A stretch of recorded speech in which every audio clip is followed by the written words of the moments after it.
Hey, Richie Dotson here from Chateau Debris, aka my office, my shop. This is AcousticBox.com, Acoustic Box LLC in Chesterfield County, Virginia. Say hi, Will. Hi. This is a beautiful little example of a 1929 Gibson F-2. Now, the F-2 at the time, this was number 3, right behind the F5 and the F4. And you know what? If they had made these minimally appointed instruments in 1929 with F holes like the 4s and the 2s, we would have a lot more really good sounding bluegrass powerhouse mandolins around today, but they didn't. This was the F5 was the unusual one of the bunch, but thought you'd be interested in seeing this. When we got this in the shop, this neck was nearly out of this, and I wish I had taken photographs because it was split here, pulled out, the neck block was partially split, things were just all over the place. So believe it or not, we didn't do any color touch up on this, and we tried to keep it minimalistic, if you will. Really wish I had taken photographs of this one, but we didn't think it would turn into the type of job that it did.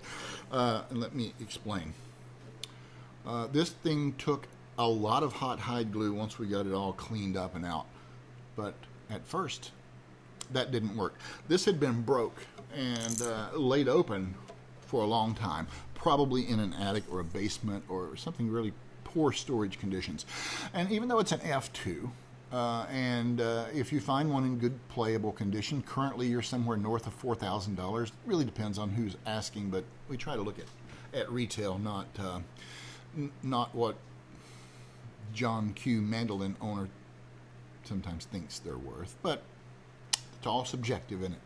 So even with the repairs that we've done, she's still a nice old mandolin worth preserving. So when the initial repair didn't work, we took slightly different measures.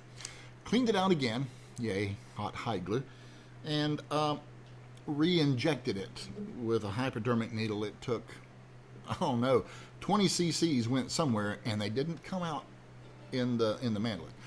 So re-clamped it up in the jig, left it for days, and then as a backup, you might find this very interesting, this 10th fret dot was drilled out and removed, and a mechanical fastener, of course we pre-drilled and got a mechanical fastener in there all the way nearly to the tip, and countersunk that.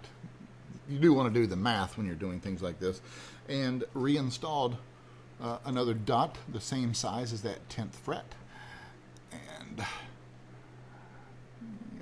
I'm not sure how good that little camera's doing. Our lighting is really good, thanks to Rick Bergstrom.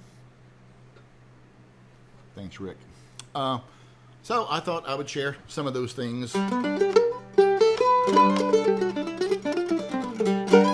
the fact that the mandolin lives and has been strung up for days and days and days and days and hasn't moved and stays in tune.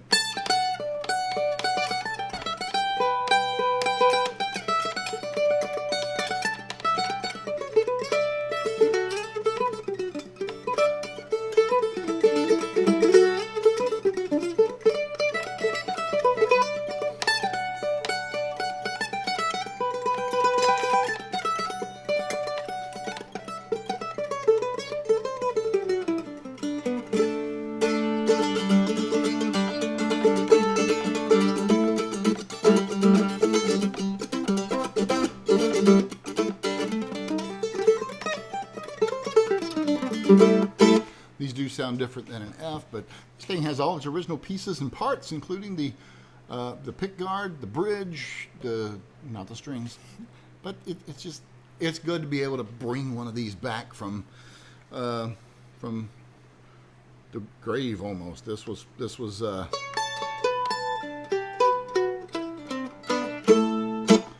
nice. So we're glad we could save it, and we've got her covered now. I hope you enjoy these little videos. I'll try to, of course, we had no idea this would turn into what it did, and we were we hope that sometimes we can do the least amount for the most amount of effort. And in this case, we had to take it a step further because it had been under load and had developed a memory for so very long. And if you are able to tell, the fingerboard is in perfect condition. Nothing is out of sorts with it. It's right back exactly the way it was in 1929 when it left the factory, and is perfectly playable everywhere.